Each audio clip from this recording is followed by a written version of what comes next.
नमस्कार दोस्तों। पहले तो मैं ये चेक कर लूँ कि माइक चल रहा है नहीं।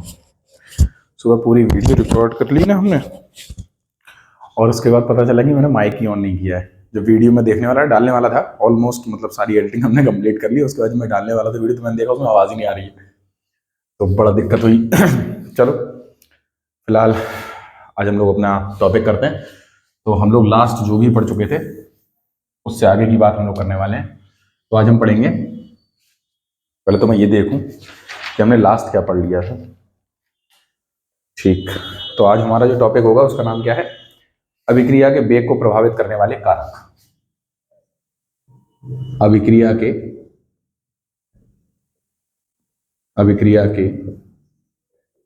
वेग को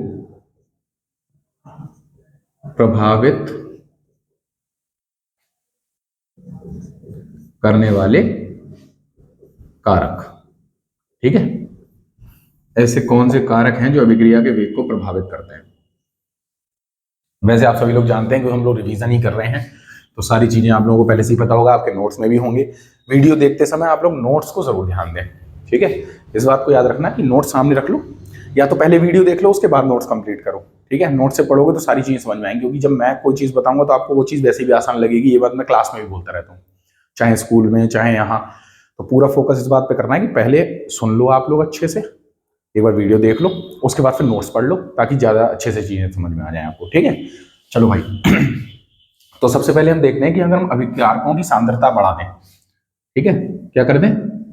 तो अभिकारकों की सांद्रता अगर बढ़ा दी जाए, तो अभिकारकों की सांद्रता यदि बढ़ा दी जाएगी तो बेटा अभिक्रिया का वेग भी जो होगा वो क्या हो जाएगा? बढ़ जाएगा। क्योंकि जाहिर सी बात है, अभिकारकों की अगर सांद्रता बढ़ा दो, अभिकारक ज्यादा डाल दोगे तो जाहिर सी बात है प्रोडक्ट एकदम से तेजी से बढ़ेगा नहीं बढ़ेगा, तो अभिक्रिया का वेग क्या हो जाएगा? इंक्रीज हो जाएगा बच्चों। दूसरा, अगर हम अभिक्रिया के ताप को बढ़ा दें, फिर से वही बात, अगर हम ताप को बढ़ा देंगे तो जाहिर सी बात है जितने अणु होंगे उन सबकी गतिज ऊर्जा बढ़ जाएगी।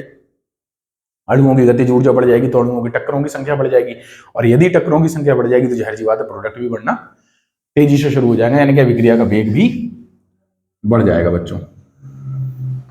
अगला पॉइंट, यदि हम अभिक्रिया पर दाब बढ़ा दें तो जाहिर सी बात है दाब बढ़ाएंगे तो आयतन कम हो जाएगा, आयतन कम हो जाएगा तो कम आयतन में अणुओं की संख्या ज्यादा हो जाएगी, तो टक्करों की चांसेस ज्यादा बढ़ जाएंगे, फिर से टक्करों की संख्या ज्यादा हो जाएगी, और जब टक्करों की संख्या ज्यादा हो जाएगी तो जाहिर सी बात है अभिक्रिया का वेग भी बच्चों बढ़ जाएगा, इंक्रीज हो जाएगा। ओके, अगला पॉइंट देख लो। अगला पॉइंट हम लोग देख लेते हैं जिसको हम लोग बोलते हैं सतही क्षेत्र। ठीक है, अगर आप किसी अभिक्रिया के अभिकारकी अणु को, जो अभिकारक अणु होते हैं उनका सतह क्षेत्रफल आप बढ़ा दो, लेकिन ये याद रखना ये सिर्फ और सिर्फ ठोस अभिक्रियाओं के लिए होगा, ऐसे पदार्थ जो ठोस हैं उनके लिए काम करेगा। तो सतह क्षेत्रफल अगर हम बढ़ा देंगे तो भी अभिक्रिया का वेग बढ़ जाएगा। एग्जाम्पल के तौर पर अगर आप किसी लकड़ी को जलाते हो तो जल्दी नहीं जलेगी, बल्कि उसकी छीलन को जलाते हो तो वो जल्दी से जल जाएगी। ठीक है, तो हम लोग इस तरीके से इसको देख सकते हैं। एक पॉइंट और देख लेते हैं जिसका नाम है उत्प्रेरक। ठीक है, तो आप लोग जानते हो कि उत्प्रेरक दो प्रकार के होते हैं। यदि आप किसी रासायनिक अभिक्रिया में धनात्मक उत्प्रेरक डालते हो, क्या डालते हो? धनात्मक उत्प्रेरक डालते हो तो अभिक्रिया का जो वेग होगा वो क्या हो जाएगा बच्चों? बढ़ जाएगा, अभिक्रिया का वेग बढ़ जाएगा। लेकिन यदि आप उसी की जगह पर क्या डाल दो? ऋणात्मक उत्प्रेरक डालते हो अभिक्रिया के अंदर, तो ऋणात्मक उत्प्रेरक जो होगा वो अभिक्रिया के वेग को कम कर देगा बच्चों। क्या ये वाली बात समझ में आ गई? तो यहां से अगर बाई चांस कोई क्वेश्चन बनता है तो आप लोग इसको आराम से डील कर सकते हो। ठीक है, तो मैं मिटा देता हूं इसको। ओके, ठीक।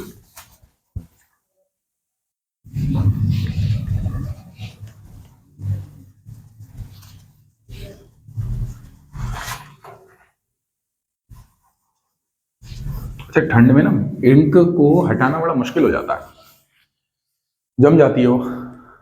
चलो भाई, नेक्स्ट जो टॉपिक है जिसका नाम है द्रव्यानुपाती क्रिया नियम। ये फर्स्ट ईयर में पढ़ा है आप लोगों ने, द्रव्यानुपाती क्रिया नियम। चलो भाई इसको समझते हैं। तो सबसे पहले तो ये समझो कि द्रव्यानुपाती क्रिया नियम दिया किसने था? तो बुलवर्ग तथा बागे ने ये नियम दिया था, और इन्होंने बोला था कि अगर आप किसी रासायनिक अभिक्रिया आपके पास दे रखी है, जैसे कि ए बीवी से बन रहा है सी सी और डी डी, तो अगर आपसे बोला गया कि किसी रासायनिक अभिक्रिया के लिए आपको उसकी दर निकालनी है, जैसे एक रासायनिक अभिक्रिया दे रखी है, उसकी दर निकालनी है, तो ए के लिए अभिक्रिया की दर अगर हम निकालना चाहें तो इन्होंने बोला क्या कि ये समानुपाती होगी किसके, अभिकारक की सांद्रता की घात के। कौन सी घात, जो इसके आगे लिखी है, ठीक है, जो संख्या लिखी है उसी की घात के बराबर होगी। ऐसे ही बी के अभिक्रिया की दर जो होगी वो किसके होगी, समानुपाती, बी के समानुपाती होगी। ठीक है, बात समझ में आई। अच्छा, अगर हम बात करें कुल अभिक्रिया की, यानी कि अभिक्रिया की दर, तो अभिक्रिया की दर या अभिक्रिया का वेग जो होगा वो समानुपाती होगा ए की पावर ए और बी की पावर बी के। ठीक है, ये बात समझ में आई आपको।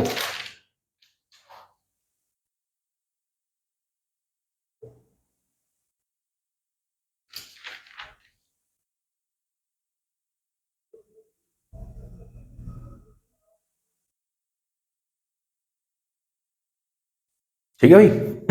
चलो, तो गुलवर्ग तथा बागे ने जो नियम दिया है, तो सबसे पहले तो ये बात याद रखना कि ये एक सैद्धांतिक नियम है। कैसा नियम है, सैद्धांतिक नियम है, ये वास्तविक नियम नहीं है बच्चों, वास्तविक नियम नहीं है।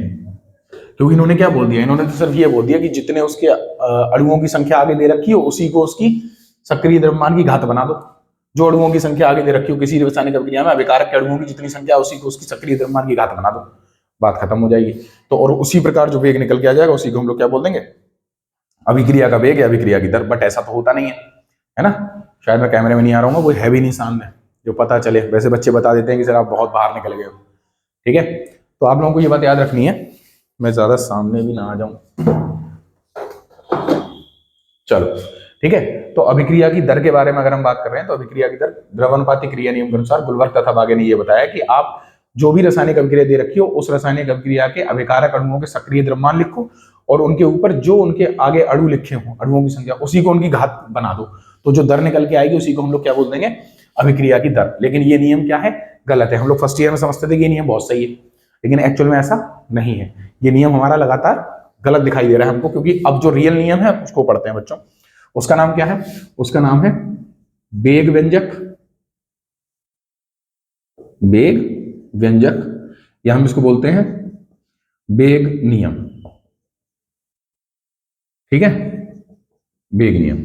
अब ये वेग नियम कहता क्या है, जैसे कि एक अभिक्रिया दे रखी है, ए प्लस बी से बन रहा है सी प्लस डी। अब ये अभिक्रिया क्या बोलती है, ये अभिक्रिया बोलती है कि अगर आप ए के अभिक्रिया करने की दर निकालना चाहते हो, ए के अभिक्रिया करने की दर अगर आपने को निकालनी है तो वो दर समानुपाती होगी ए के सक्रिय द्रव्यमान की घात x के।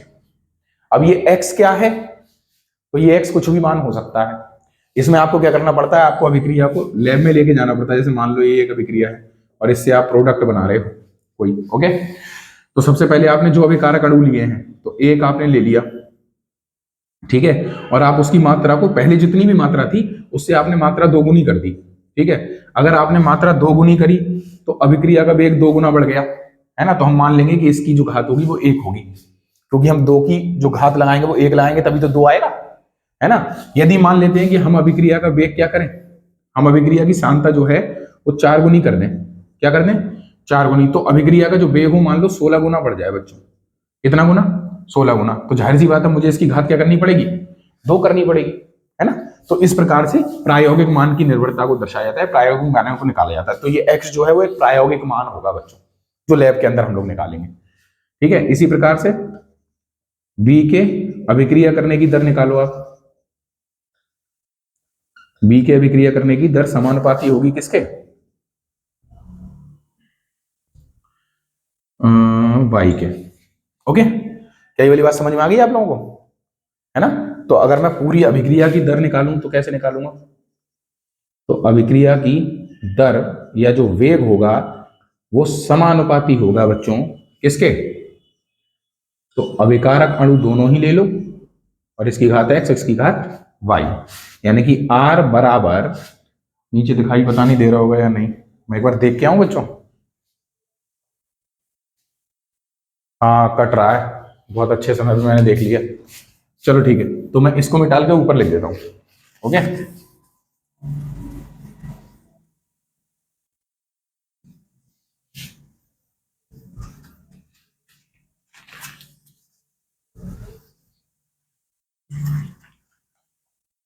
चलो ठीक है। तो जो R बराबर होगा वो किसके होगा, तो यहां पर समानुपाती का निशान हटेगा तो आ जाएगा K, और A की पावर X और B की पावर Y।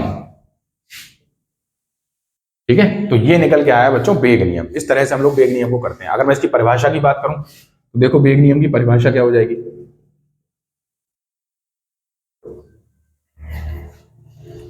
देखो, किसी रासायनिक अभिक्रिया का, किसी रासायनिक अभिक्रिया का वेग व्यंजक उस अभिक्रिया, किसी रासायनिक अभिक्रिया का वेग व्यंजक उस रासायनिक अभिक्रिया के प्रायोगिक मानों को तो बच्चों दर्शाता है। क्या करता है, वेग व्यंजक अभिक्रिया की मोलर सांद्रता पर। ठीक है, किसी रासायनिक अभिक्रिया का वेग व्यंजक उस अभिक्रिया की मोलर सांद्रता पर, उस अभिक्रिया की, उस अभिक्रिया की मोलर सांद्रता पर अभिकारक अणुओं के, अभिकारक अणुओं की प्रायोगिक निर्भरता है, या अभिकारक अणुओं की अभिक्रिया के वेग की, ऐसे करके भी लिख सकते हैं हम लोग। ठीक है, क्या लिख सकते हैं, सांद्रता पर अभिक्रिया के वेग की प्रायोगिक निर्भरता को दर्शाता है। मोलर सांद्रता पर अभिकारक अणुओं की प्रायोगिक निर्भरता को दर्शाता है। ठीक है, थोड़ा ध्यान से सुनना। देखो भाई, ऐसा है, इसकी डेफिनेशन को आप बहुत ज्यादा परेशान मत होना। क्या है ये, किसी रासायनिक अभिक्रिया का वेग व्यंजक उस अभिक्रिया की, देखो इसको देख लो सिर्फ, और यहां से डेफिनेशन बनाना।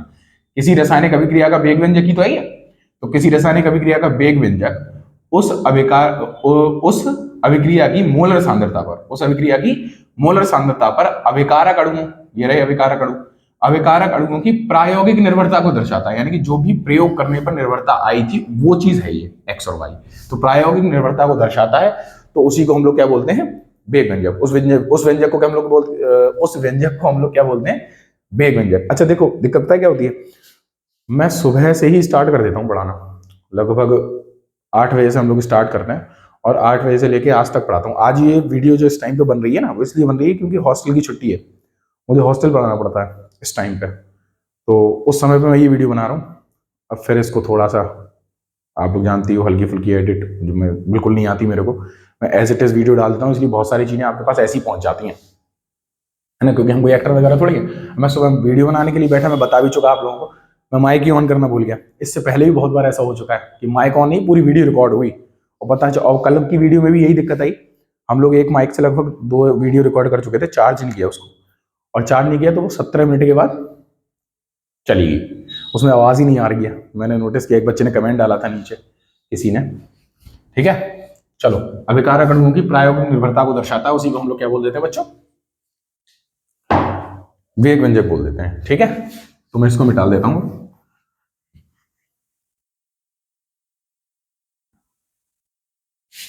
ठीक है, चलो अब नेक्स्ट हमारा टॉपिक क्या होगा, नेक्स्ट टॉपिक है जिसको बोलते हैं हम लोग विशिष्ट अभिक्रिया वेग। विशिष्ट अभिक्रिया वेग बोलते हैं इसको, या फिर हम इसको बोल सकते हैं वेग स्थिरांक। देखो भाई, इसको थोड़ा सा देखना ध्यान से। जैसे मान लो एक अभिक्रिया हमको दे रखी है, या अभिक्रिया का सीधा वेग स्थिरांक, वेग व्यंजक दे रखा है, के बराबर आर, ए की पावर एक्स और बी की पावर वाई। ये इस तरीके से एक रासायनिक अभिक्रिया दे रखी थी, और उसका हमको क्या दे रखा है बच्चों, वेग व्यंजक दे रखा है। ओके, अब हुआ क्या, ये वेग व्यंजक तो हमारे लिए पता है इसमें जो ए का मान था और जो बी का मान था वो हमने मान लिया 1 मोल प्रति लीटर है। ठीक है, 1 इकाई इसकी सांद्रता है, 1 इकाई इसका मान है। तो क्या होगा देखो, R इज इक्वल टू हो जाएगा के।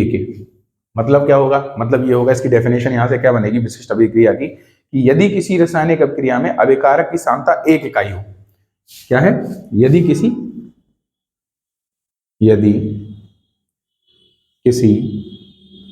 रासायनिक अभिक्रिया में, यदि किसी रासायनिक अभिक्रिया में अभिकारक की सांद्रता, अभिकारक की सांद्रता कितनी हो बच्चों, 1 इकाई हो, अभिकारक की सांद्रता 1 इकाई हो, तो अगर अभिकारक की सांद्रता 1 इकाई हो तो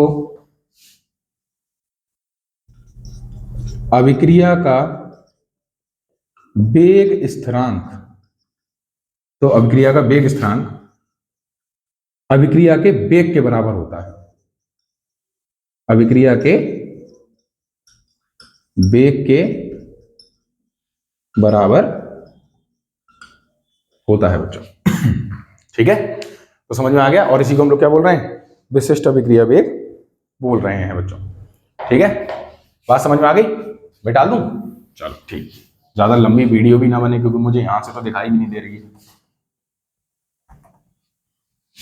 अच्छा, क्लास के अंदर पढ़ाना ना इतना ज्यादा वो नहीं होता है टफ, अगर कोई बच्चा सामने बैठा हो, क्योंकि यहाँ पर तो ये लगता है कि अगर बाई चांस मैंने कुछ मिस कर दिया तो कम से कम बच्चा सामने होता है तो बता तब भी देता है।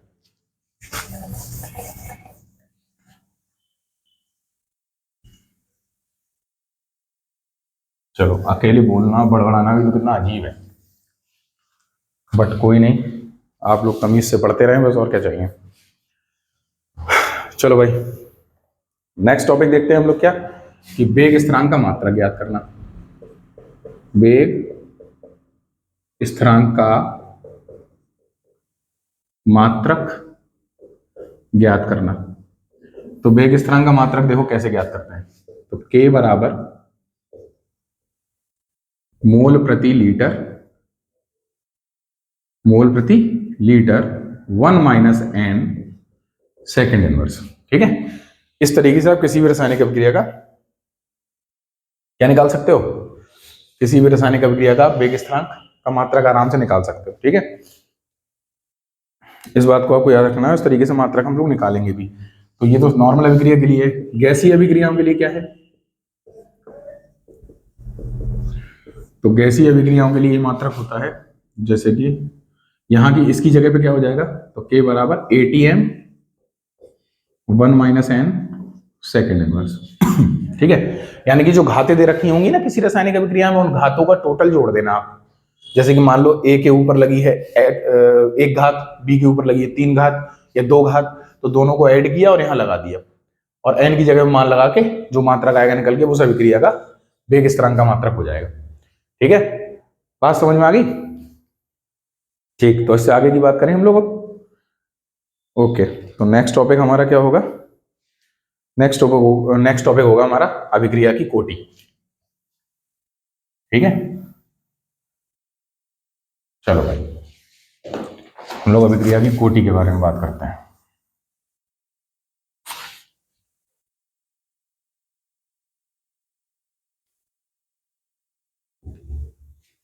देखो भाई, अभिक्रिया की कोटि क्या होती है, किसी रासायनिक अभिक्रिया की कोटि। जैसे कि मान लो कि एक रासायनिक अभिक्रिया का वेग व्यंजक दे रखा है, R बराबर K, A की पावर X और B की पावर Y। तो अगर मैं इस अभिक्रिया का वेग व्यंजक देख के इसकी कोटि निकालना चाहूं तो कोटि तो ये होगी। यानी कि इनकी जो प्रायोगिक मान थे ना, सॉरी, जो प्रायोगिक मान थे, उन प्रायोगिक मानों, मतलब जो सक्रिय द्रव्यमान थे इनके अभिकारक अणुओं के, तो अभिकारक अणुओं के सक्रिय द्रव्यमान की घातों का योगफल जो था वो अभिक्रिया की कोटि था बच्चों। और यहीं से इसकी डेफिनेशन भी बना लेंगे हम। क्या बोलेंगे, देखो, किसी रासायनिक अभिक्रिया के, किसी रासायनिक अभिक्रिया के वेग व्यंजक में, वेग व्यंजक में अभिकारक अणुओं के अभिकारक अणुओं के अभिकारक अणुओं के सक्रिय द्रव्यमान के सक्रिय द्रव्यमान की घातों का योगफल ही, ठीक है, तो ये सक्रिय द्रव्यमान होता है ना, ये सक्रिय द्रव्यमान की घातों का योगफल ही क्या कहलाता है? अभिक्रिया की कोटि कहलाता है। तो अभिक्रिया की कोटि कहलाता है। ठीक है बच्चों, और इसी आधार पर अभिक्रिया दो प्रकार की होती हैं। तो एक होती है प्रारंभिक अभिक्रिया, और एक होती है जटिल अभिक्रिया। इनको भी दोनों को अभी यहीं पर देख लो आप लोग, प्रारंभिक अभिक्रिया और जटिल अभिक्रिया। अगर कभी भी दिमाग में आएगी प्रारंभिक अभिक्रियाएं कौन सी होती हैं, तो वे अभिक्रियाएं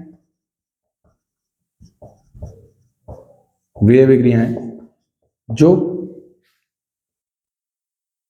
एक स्टेप में कंप्लीट हो जाती हैं, ठीक है, या एक पद में पूरी हो जाती हैं, एक पद में पूर्ण हो जाती हैं, उन्हें तो हम लोग क्या बोलते हैं? एक पद में पूर्ण हो जाती है, उन्हें बोलते हैं प्रारंभिक अभिक्रियाएं। ठीक है, और जटिल अभिक्रियाएं कौन सी होती हैं? तो वे अभिक्रियाएं जो एक से अधिक पदों में पूरी होती हैं, एक से अधिक पदों में, एक से अधिक पदों में पूर्ण होती है, उन्हें हम क्या बोलते हैं? उन्हें हम लोग बोलते हैं बच्चों जटिल अभिक्रिया। ठीक है, ये वाली बात समझ में आ गई आपको? बहुत अच्छी बात है। चलो मैं मिटा देता हूं।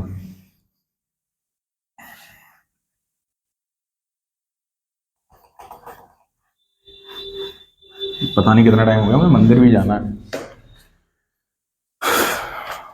बड़ा जरूरी है मंदिर जाना।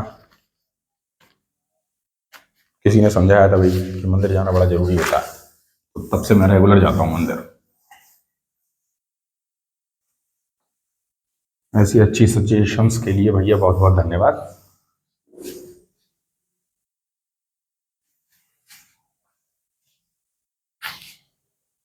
चलो देखते हैं।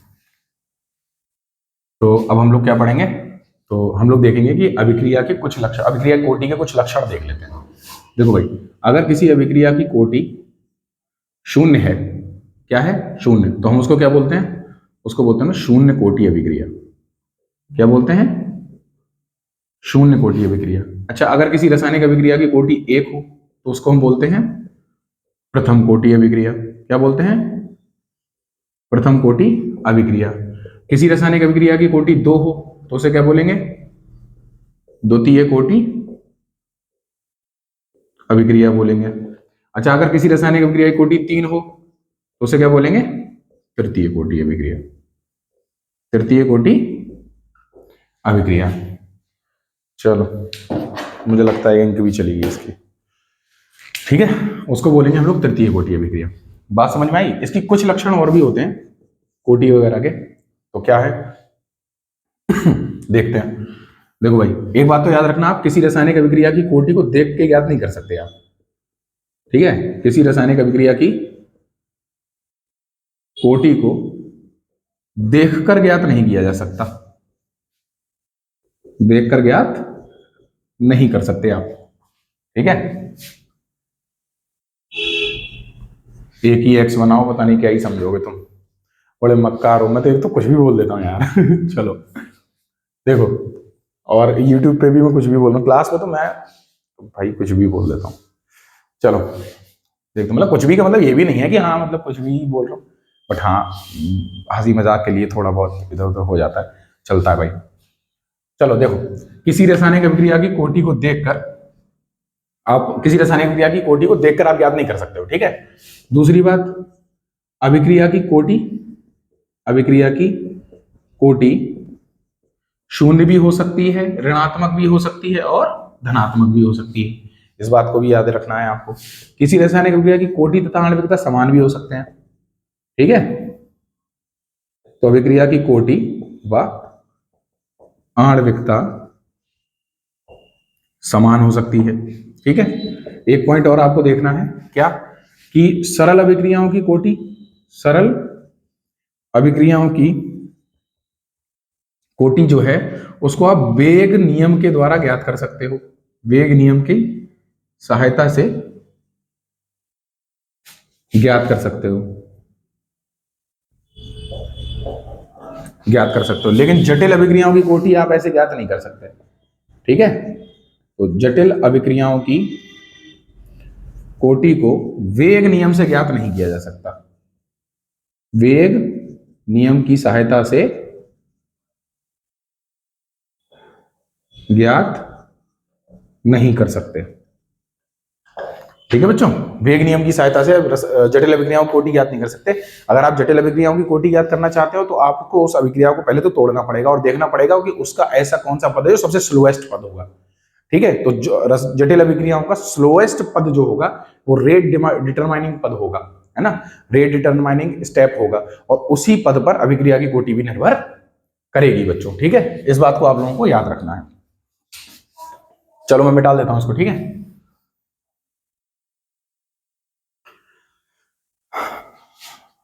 और अब हम लोग पढ़ते हैं किसे, सॉरी मुझे खांसी हो गई भाई। देखो अब हम लोग पढ़ने वाले हैं जिसको बोलते हैं शून्य कोटि अभिक्रिया। शून्य कोटि अभिक्रिया क्या होती है? शून्य कोटि अभिक्रिया देखो ध्यान से, माना एक रासायनिक अभिक्रिया है ए और इससे बन रहा है प्रोडक्ट, ठीक है। हमें इसका निकालना है वेग व्यंजक। क्या निकालना है? वेग व्यंजक। तो R बराबर क्या आएगा? K A की पावर 0। क्यों आ रहा है 0? क्योंकि शून्य कोटि अभिक्रिया के बारे में हम लोग बात कर रहे हैं। यानी कि अगर मैं इसकी डेफिनेशन यहीं से बनाऊं तो क्या बोलेंगे हम बोलेंगे किसी रासायनिक अभिक्रिया का, किसी रासायनिक अभिक्रिया, या किसी मत बोलो, ऐसे करके बोलो, वह रासायनिक अभिक्रिया, वह रासायनिक अभिक्रिया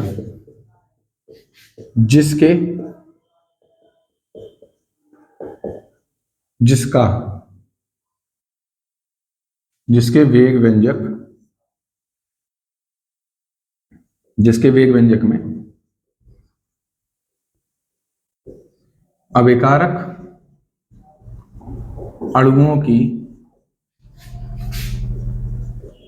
अभिकारक अणुओं की सांद्रता की घात क्या होती है?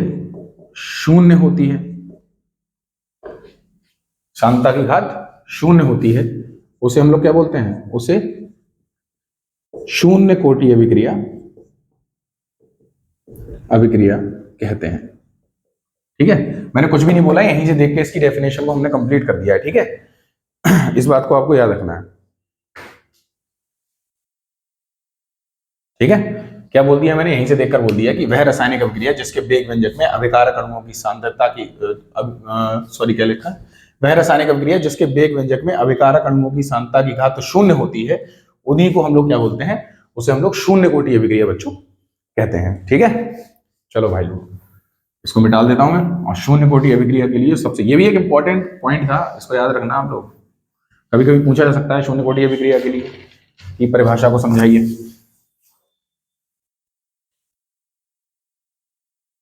और सांद्रता की शून्य घात पर निर्भर करती है, आप ये भी बोल सकते थे इसकी जगह पे, ठीक है। चलो तो अब हम लोग बोलते हैं शून्य कोटि अभिक्रिया के लिए, शून्य कोटि अभिक्रिया के लिए समाकलित वेग समीकरण। पिछला वाला टॉपिक भी इंपॉर्टेंट था और ये भी इंपॉर्टेंट है, इसको आप लोग याद रखना, ठीक है। चलो भाई देखते हैं कि क्या बोल रहा है ये टॉपिक। तो मान लिया हमने एक रासायनिक अभिक्रिया लिखी, मैं यहां से लिखता हूं, एक रासायनिक अभिक्रिया लिखी हमने, रिएक्टेंट से बन रहा है प्रोडक्ट, ओके। और इसके लिए आप लोग क्या निकाल रहे हो? आप निकाल रहे हो समाकलित वेग व्यंजक, मतलब R बराबर निकाल रहे हो, वेग व्यंजक निकाल रहे हो। तो R बराबर क्या निकलेगा? तो dr, वो भी माइनस में है क्योंकि अभिकारक के लिए निकाल रहे हैं, dr अपॉन dt बराबर शून्य कोटि अभिक्रिया के लिए वेग व्यंजक क्या होता है? r की घात शून्य। ओके, चलो अब इसको सॉल्व कर दो, करो तो जरा। तो ये क्या होगा? माइनस डी आर बराबर के आर नॉट, और डी टी को उधर भेज दो, तो ये मल्टीप्लाई में पहुंच गया डी टी। ओके, माइनस को उधर साइड भेज दो, तो क्या हो जाएगा? ये हो जाएगा माइनस, माइनस को उधर भेजना है ना, तो डी आर बराबर minus K R naught D T. Okay, दोनों ओर क्या कर दें? समाकलन, दोनों ओर समाकलन करने पर, देखो भाई समाकलन करो, समाकलन करेंगे तो ये r बचेगा, यहां पर k, r तो खत्म, k t प्लस i, और i यहां क्या होगा बच्चों? तो i होगा समाकलन स्थिरांक। ओके, के टी प्लस आई, ये क्या हो जाएगा? समाकलन स्थिरांक। ओके, इस बात को आप लोग याद रखोगे। अब देखो, यदि हम क्या करें, यदि t बराबर हम शून्य ले लें, यानी कि अभिक्रिया को तब ले लें जब अभिक्रिया शुरू हुई थी स्टार्टिंग में, तो जब स्टार्टिंग में ही लेंगे तो जो अभिक्रिया का अभी का जो दर है वो किसके बराबर होगी? अभिक्रिया की प्रारंभिक सांद्रता के बराबर होगी, है ना। तो जो मतलब प्रारंभिक सांद्रता के बराबर ही तो होगी r बराबर, तो प्रारंभिक सांद्रता के बराबर, आर नॉट का मतलब क्या है? प्रारंभिक सांद्रता। ठीक है, इसको हमने ले लिया। तो जहां पर भी आपको दिखाई दे रहा है t बराबर 0 रख दो, r बराबर आर नॉट, तो इसकी जगह तो आर नॉट हो गया, r की जगह पे माइनस के गुणा t की जगह पे 0 हो गया, और i की जगह पे क्या आएगा? i की जगह पे तो i रहेगा भाई, कुछ नहीं आ रहा है, यानी कि आर नॉट बराबर i। ठीक है, तो इसको तो मान लो समीकरण नंबर 1, और इसको मान लो समीकरण नंबर 2 बच्चों। तो समीकरण 1 व यह समीकरण ऐसे नहीं लिखो, ऐसे कर लिखो, समीकरण 2 का मान 1 में रखने पर, 1 में रखने पर, अब मैं ये देख लूं कि यहां से यहां तक का कवर हो रहा है नहीं हो रहा है। हाँ चलो, अभी तक तो हो रहा है। ठीक है, तो हम लोग अब यहां कर लेते हैं। समीकरण 2 का मान समीकरण 1 में रख दो, यानी कि आई बराबर आर नॉट रख दो जहां पर भी आई हो इस वाली समीकरण के अंदर। ठीक है, तो ये आर तो ऐसा का ऐसा ही आया, इज इक्वल टू माइनस के टी सेम है, लेकिन आई की जगह पे क्या लगा दिया जाएगा? आई की जगह पे लगा दिया जाएगा आर नॉट। ठीक है, अब सॉल्व करते हैं, इस आर को इधर ले जाओ, के टी को इधर ले आओ, तो माइनस का के टी अब प्लस का के टी बन चुका है, बराबर ये आर नॉट है, ये उधर जाएगा तो माइनस का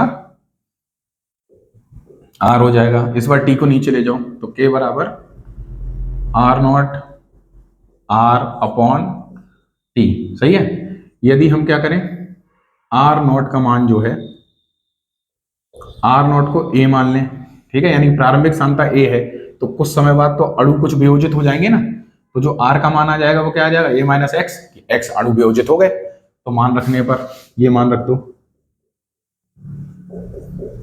देखो भाई, ये मान रखेंगे तो क्या होगा? तो k बराबर r की जगह पे, r की जगह पे आया a माइनस, r की जगह पे, r नॉट की जगह पे a आया, और r की जगह पे आएगा a माइनस एक्स, तो a ब्रैकेट में a minus x upon t।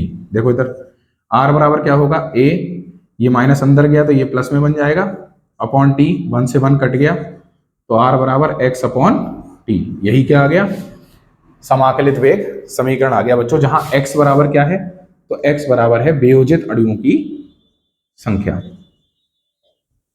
वियोजित अणुओं की संख्या। ठीक है, तो आज के लिए हम लोग इतना ही करेंगे, क्योंकि यहीं तक मैंने बच्चों को पढ़ाया था 100 वाले बैच में। तो अब इससे आगे का तो हम लोग कल सुबह ही करेंगे। 100 वाली वीडियो में पूरा ध्यान दूंगा कि इस बार ये भाई सब ऑन रहे, क्योंकि जब ऑन नहीं रहते हैं तो उसके बाद फिर मैं म्यूट हो जाता हूँ, मैं कितना भी बोलता हूँ आप तक कोई आवाज़ नहीं पहुँचती, और उसके बाद वीडियो देख के मुझे बड़ा बुरा लगता है कि अरे यार फिर से मेहनत करनी पड़ेगी। आज तो चलो ठीक है, हॉस्टल में कल टेस्ट चल रहे हैं ना, तो जिसके टेस्ट होते हैं उन्हीं की क्लासेस लगती हैं सिर्फ, तो हमारी क्लासेस लगी नहीं थी, तो छुट्टी मिल गई। तो फिलहाल आप लोग अच्छे से पढ़ाई करिए और ध्यान रखिए। अपना, ठीक है। बाकी बातें कल, till then do whatever you want to do, जो मर्जी है वो करें आप लोग। वीडियो पॉज कर देता हूँ मैं अब।